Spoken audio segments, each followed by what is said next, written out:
নমস্কার, ভদ্রসা study class চ্যানেলে তোমাদের স্বাগত। তোমাদের জন্য একটি গুরুত্বপূর্ণ আপডেট। গ্রাম পঞ্চায়েতে নিয়োগ 2025 পিএলভি অধিকার মিত্রতে নিয়োগ করা হচ্ছে, যেখানে যোগ্যতা মাধ্যমিক। তুমি যদি সিম্পল মাধ্যমিক পাশ করে থাকো তাহলে এই ভিডিওটা তোমার জন্য। এখানে বয়স 18 থেকে 40 বছরের মধ্যে তোমার বয়স হতে হবে। শুরুতেই তোমরা 22,500 টাকা বেতন পেয়ে যাবে। এখানে তোমাদের নিজ নিজ জেলার বিভিন্ন ব্লকে তোমাদের পোস্টিং হবে, অর্থাৎ তুমি 23 জেলার প্রত্যেকটা ব্লকে এই নিয়োগগুলো করা হচ্ছে। এবং এখানে তোমাদের সরাসরি ইন্টারভিউ নেওয়া হবে। বিনামূল্যে প্রত্যেকে আবেদন করতে পারো, যে কোনো জেলা যে কোনো রাজ্য থেকে আবেদন করতে পারো। তোমরা অবশ্যই কমেন্টে তোমরা কোন জেলা থেকে এই ভিডিওটা দেখছো তোমার জেলার নাম প্রত্যেকে কমেন্টে জানাবে। কেন বলি, কারণ তোমরা জানো আমি বিভিন্ন আপডেটগুলো তোমাদের কাছে প্রোভাইড করে থাকি, সেটা স্টেট লেভেল হোক, সেন্ট্রাল লেভেল হোক বা ডিস্ট্রিক্ট লেভেল হোক। তো প্রতিদিন বিভিন্ন আপডেট পাওয়ার জন্য অবশ্যই বলবো চ্যানেলটাকে সাবস্ক্রাইব করে বেল আইকনটাকে অল করে রাখো। তো চলো মূল পিডিএফে চলে যাচ্ছি। তো দেখতে পাচ্ছ যে আমি পিডিএফটা ওপেন করে নিয়েছি। গ্রাম পঞ্চায়েত লেভেল রিক্রুটমেন্ট 2025, যেটি ডিএলএসের তরফ থেকে নিয়োগ করা হচ্ছে, অর্থাৎ ডিস্ট্রিক্ট লিগাল স্টেট অথরিটির তরফ থেকে সম্পূর্ণ গ্রাম পঞ্চায়েত লেভেলে ব্লকে ব্লকে নিয়োগ করা হচ্ছে। এবং এখানে আর কি বলা হচ্ছে দেখো, পিএলভি অধিকার মিত্র। পিএলভি অধিকার মিত্রতে এই পোস্টে কিন্তু নিয়োগ করা হচ্ছে। এবং দেখো এই পোস্টের কাজ কি থাকে, তোমরা জানো বাংলা সহায়তা যেরকম কেন্দ্র আছে, ঠিক তেমনি তাদের যেরকম বিভিন্ন কর্মী নিয়োগ করা হয়, তাদের যেসব কাজগুলো করতে হয়, তো এদেরও কিন্তু বিভিন্ন গ্রাসরুট লেভেলে ব্লকে ব্লকে গিয়ে কাজগুলো করতে হয়। ঠিক আছে, এখানে তোমাদের এলিজিবিলিটি ক্রাইটেরিয়া কি প্রয়োজন দেখো। প্রথমত ভারতীয় নাগরিক প্রত্যেকে আবেদন করতে পারে, অর্থাৎ বুঝতে পারছো এখানে শুধু ওয়েস্ট বেঙ্গল বলে কোনো কথা নয়। তুমি যে কোনো রাজ্য থেকে, সেটা ত্রিপুরা হোক, আসাম হোক, যে কোনো রাজ্য থেকে তোমরা আবেদন করতে পারবে, যে কোনো রাজ্য থেকে।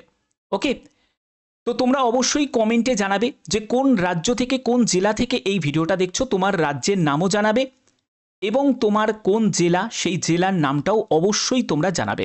ঠিক আছে, এখানে তোমাদের ন্যূনতম বয়স হচ্ছে 18 বছর, ম্যাক্সিমাম বয়স কিন্তু উল্লেখ করা নেই। তবে 18 থেকে 40 হোক, 45 হোক, 50 হোক, যে কোনো এজের প্রার্থীরা, একজন পুরুষ প্রার্থী হোক বা মহিলা প্রার্থী হোক, প্রত্যেকে আবেদন করতে পারবে। ক্লিয়ার? যোগ্যতা কি প্রয়োজন? শুধুমাত্র মাধ্যমিক পাস যোগ্যতা প্রয়োজন। তবে তোমার যদি হায়ার কোয়ালিফিকেশন থাকে, মানে তুমি যদি একজন এইচএস পাস করে থাকো, তুমি যদি গ্র্যাজুয়েশন পাস করে থাকো, তাহলে তুমিও আবেদন করতে পারবে এবং তার জন্য তুমি অগ্রাধিকার পেয়ে যাবে। যেখানে তোমাদের কম্পিউটার অপারেশন বা ডাটা হ্যান্ডলিং বা নলেজ অফ অ্যাকাউন্টিং ব্যাপারে যদি তোমার জ্ঞান থাকে, তাহলেও তুমি আবেদন করতে পারবে এবং অগ্রাধিকার তুমি পেয়ে যাবে। কিন্তু সিম্পল যোগ্যতা যেটা মেন যোগ্যতা, ঠিক আছে, সেটা হলো মাধ্যমিক 10 পাস। ওকে, আচ্ছা, এবার দেখো এখানে তোমাদের কি কি বলা হচ্ছে, যে যারা যারা আবেদন করবে তাদের মাইন্ডসেট রাখতে হবে, কারণ তোমাদের একদম আমি বলে দিচ্ছি সেটা হলো গ্রাসরুট লেভেলের তোমাদের কাজ করতে হচ্ছে। তো এখানে তুমি বিভিন্ন তোমাদের পঞ্চায়েত লেভেলে বিভিন্ন ব্লকে তোমাদের কাজ করতে হবে, সেখানে বিভিন্ন রকমের কন্ডিশন থাকবে, সেগুলোকে তোমাকে মানিয়ে গুছিয়ে কিন্তু চলতে হবে। এখানে কিন্তু সেই ব্যাপার পুরো পরিষ্কার করে বলা আছে 6 নম্বর পয়েন্টে, the applicant must be physically and mentally fit হওয়া প্রয়োজন, possess a strong commitment to uphold law and justice. দেখো তোমাকে ল এবং জাস্টিস মেনে যাবতীয় তোমাকে কাজগুলো করতে হবে এবং তোমাকে মাইন্ডসেট রাখতে হবে যে তুমি যে সোসাইটিতে কাজ করছো সেই সোসাইটিতে বিভিন্ন বিশৃঙ্খলা থাকবে, কিন্তু তোমাকে তোমার ধৈর্য এবং তোমাকে তোমার নিষ্ঠা অনুযায়ী কাজগুলো করতে হবে। কোনো রকম কিন্তু ক্রিমিনাল বা অ্যাক্টিভিটিস যদি হয় সেগুলোতে তোমাকে ইনভলভ থাকলে চলবে না, বা আগেও যদি তুমি কোনো ক্রিমিনাল কোনো অ্যাক্টিভিটিসের সঙ্গে যদি যুক্ত হয়ে থাকো, তাহলেও কিন্তু এখানে আবেদন করা যাবে না। বোঝা গেল? আচ্ছা, পরবর্তী কি বলা হচ্ছে আমি সব ডিটেলসে বলছি। দেখো এখানে তোমাদের একটা কথা বলে রাখি, এখানে নো ওয়ার্ক নো পে, এই কিন্তু মেন যে ট্যাগলাইন, এই ট্যাগলাইনে কিন্তু এখানে বেতনটা হবে, বা তুমি বলতে পারো একটা রেমুনারেশন তোমাদের দেওয়া হচ্ছে, যেখানে 750 টাকা পার ডে। মানে তুমি যেদিন কাজ করবে সেদিনই টাকা পাবে, যেদিন কাজ করবে না সেদিন টাকা পাবে না। যদি 750 টাকা করে তোমার 30 দিনের যদি হিসাব করা হয়, তুমি যদি 30 দিনই কাজ করো তাহলে তুমি 22,500 টাকা প্রতি মাসে তুমি পাবে। এবার তার মধ্যে তুমি যদি 4 দিন কামাই করো বা 4 দিন যদি কাজ না করো, তাহলে সেই অনুযায়ী তুমি বেতন পাবে। ব্যাপারটা হচ্ছে তুমি তোমার পছন্দ মতো তোমার ডে তুমি সিলেক্ট করতে পারো, যেদিন তুমি কাজ করবে সেদিন তুমি টাকা পাবে 750 টাকা করে পার ডে। বোঝা গেল? তোমার যদি কোনো দূরে কোনো জায়গায় কাজের ডিউটি পড়ে, তার জন্য যে ট্রাভেল এক্সপেন্সেস যেটা হচ্ছে সেটার জন্য অবশ্যই তোমাকে সেই প্রুফটা দেখাতে হবে, ঠিক আছে, যে মেন অথরিটিকে, তারা তোমাকে তার জন্য টাকা তোমাকে দিয়ে দেবে। বোঝা গেল? এগুলো সবই কিন্তু এখানে মেনশন করা আছে। ওকে, সিলেকশন প্রসেসটা কি দেখো, এই জায়গাটা খুব important. After receiving the application, অর্থাৎ তুমি প্রথমে একটা অ্যাপ্লিকেশন ফর্ম আছে, আমি তোমাদের ফর্মটাও দেখাচ্ছি এই ভিডিওর মাধ্যমে, তোমাদের A to Z পুরো তথ্য তোমাদের কাছে তুলে ধরবো। একটা ফর্ম আছে, যে ফর্মটা তোমাকে ম্যানুয়ালি ফিল আপ করতে হবে, সেই ফর্মটা তুমি জমা করবে এবং সেটাকে স্ক্রুটিনি করবে তারা। যাদের যাদের ফর্ম ফিল আপ ঠিক থাকবে সেই সব যোগ্য প্রার্থীদের শর্টলিস্টেড করা হবে। দেখতেই পাচ্ছ আফটার স্ক্রুটিনি তাদেরকে শর্টলিস্টেড করে সেই সব ক্যান্ডিডেটকে ইন্টারভিউয়ের জন্য ডাকা হবে। এবার ইন্টারভিউটা কোথায় হবে? সম্পূর্ণ ডিস্ট্রিক্ট ওয়াইজ তোমাদের ইন্টারভিউ হবে, ডিস্ট্রিক্ট ওয়াইজ তোমাদের ইন্টারভিউ হবে, অর্থাৎ তুমি যে জেলা থেকে সেই জেলাতেই তোমাদের ইন্টারভিউ নেওয়া হবে। বোঝা গেল? তো এবার তোমাদের আমি অ্যাপ্লিকেশন ফর্মটাও দেখাবো, কেমন অ্যাপ্লিকেশন ফর্মটা দেখতে হয়, সব থাকবে। কারা কারা আবেদন করতে পারবে? প্রত্যেক প্রার্থীরা আবেদন করতে পারবে, যারা টিচার্স আছে, যারা রিটায়ার্ড টিচার্স আছে, যারা ব্যাচেলার আছে, যারা কি বলবো আনএমপ্লয়েড আছে, যারা নন পলিটিক্যাল বিভিন্ন তোমাদের দেখো অঙ্গনারী ওয়ার্কার থেকে শুরু করে ডক্টরস, ফিজিশিয়ান, প্রত্যেকে, স্টুডেন্ট, ল স্টুডেন্ট, প্রত্যেকে আবেদন করতে পারো, সেলফ হেল্প গ্রুপের ইনক্লুডিং, ঠিক আছে, তোমরা সবাই আবেদন করতে পারো, ঠিক আছে, যে কোনো জেলা থেকে যে কোনো রাজ্য থেকে তোমরা আবেদন করতে পারো। এবং এই যে নিয়োগ করা হচ্ছে সেটা DLSA অর্থাৎ ডিস্ট্রিক্ট লিগাল সার্ভিস অথরিটির তরফ থেকে। বোঝা গেল? এবার তোমরা দেখতে পাচ্ছ যে এখানে বিভিন্ন জেলা তোমরা দেখতে পাচ্ছ, যেমন আলিপুরদুয়ার আছে, বাঁকুড়া, বীরভূম, কোচবিহার, দক্ষিণ দিনাজপুর, দার্জিলিং, হুগলি, হাওড়া, জলপাইগুড়ি, ঝাড়গ্রাম, কালিম্পং, কলকাতা, মালদা, মুর্শিদাবাদ, নদিয়া, নর্থ 24 পরগনা, পশ্চিম বর্ধমান, পশ্চিম মেদিনীপুর, পূর্ব বর্ধমান, পূর্ব মেদিনীপুর, পুরুলিয়া, সাউথ 24 পরগনা, উত্তর দিনাজপুর। তো এতগুলো জেলা তোমরা দেখতে পাচ্ছ। এর মধ্যে দুটো জেলার বিজ্ঞপ্তি অলরেডি জারি হয়ে গেছে, আমি তোমাদের সেই ইনফরমেশন প্রোভাইডও করে দিয়েছি। যেমন হচ্ছে তোমাদের আলিপুরদুয়ারের বেরিয়ে গেছে, পশ্চিম বর্ধমান জেলার বেরিয়ে গেছে, এই দুটো জেলার বেরিয়ে গেছে। এখন পড়ে থাকে 21টা জেলা। এই জেলাগুলোর বিজ্ঞপ্তি কিন্তু জারি হতে চলেছে, তার জন্যই কিন্তু এই ভিডিওটা তোমাদের দিলাম। এই জেলা দুটোর কিন্তু আর বিজ্ঞপ্তি বেরোবে না, এই জেলা দুটোর বিজ্ঞপ্তি আবার 2026-এ বেরোবে। কিন্তু বাদবাকি যেসব জেলাগুলো তোমরা দেখতে পাচ্ছ, এই সব জেলাগুলোর বিজ্ঞপ্তি জারি হতে চলেছে এবং এটা তোমাদের জুলাই মাসেই তোমাদের জারি হয়ে যাবে। কারা আবেদন করতে পারবে?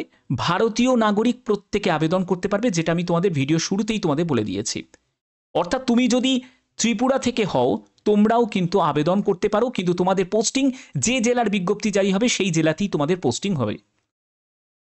বা ধরো হুগলি জেলার বেরিয়েছে, তুমি হাওড়া জেলা থেকে বিলং করছো, তাহলেও তুমি আবেদন করতে পারবে। যে কোনো জেলা থেকে আবেদন করতে পারবে, যে কোনো রাজ্য থেকে আবেদন করতে পারবে, এই একটা বড় সুযোগ। ওকে, তো এবার তোমাদের আমি ফর্মটা কেমন দেখতে হয় আমি সেই ব্যাপারটাও তোমাদের দেখিয়ে দিচ্ছি। দেখো, ফর্ম হচ্ছে এরকম তোমাদের দেখতে হয়। এই হচ্ছে তোমাদের ফর্ম, যে ফর্মটা তোমরা দেখতে পাচ্ছ অধিকার মিত্র প্যারালিগাল ভলেন্টিয়ারে নিয়োগ করা হচ্ছে।